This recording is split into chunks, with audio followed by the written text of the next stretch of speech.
And the splash on tomorrow's Australian, Prime Minister's $3.5 billion homing device is the headline. Landlords will be banned from raising rents more than once a year, and $3.5 billion will be poured into state, territory and local government coffers under a National Cabinet housing strategy, giving premiers and chief ministers more influence over migration and the flow of skilled workers. Bronwyn, what's your take? You know, we watched all of the state and territory leaders, roll in for the cameras and stand behind the Prime Minister today.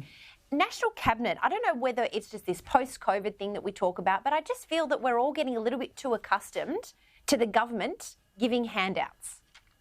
Well, socialists always do spend other people's money until it runs out.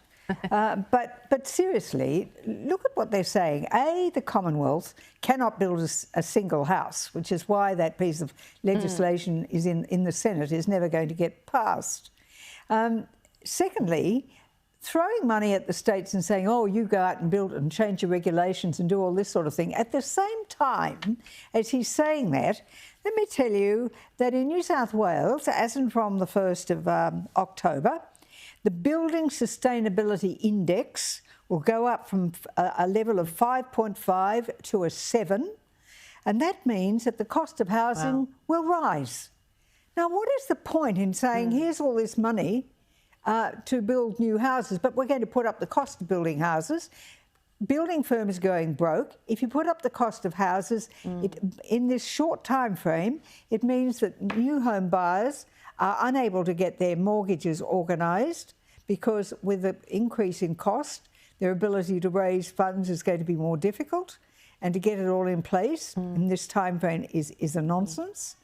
I mean, there is no logic, there is no system that says, all right, if we're going to build more houses quickly, that means less regulation, not more, not pushing up the price, lowering the price. Having less regulation, less requirements. So, I mean, and this is presumably to get rid of gas out of houses.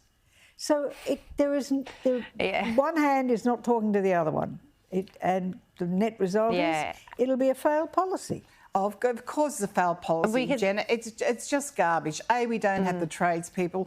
Look, I have a brother in the building industry. You can't get workers. It's hard to get materials. You can't possibly... It's like he did it with the nurses in the nursing home. He promised all this. We can't do it. He knows he can't do it. It's just puff and wind, and I think every Australian is on to him now.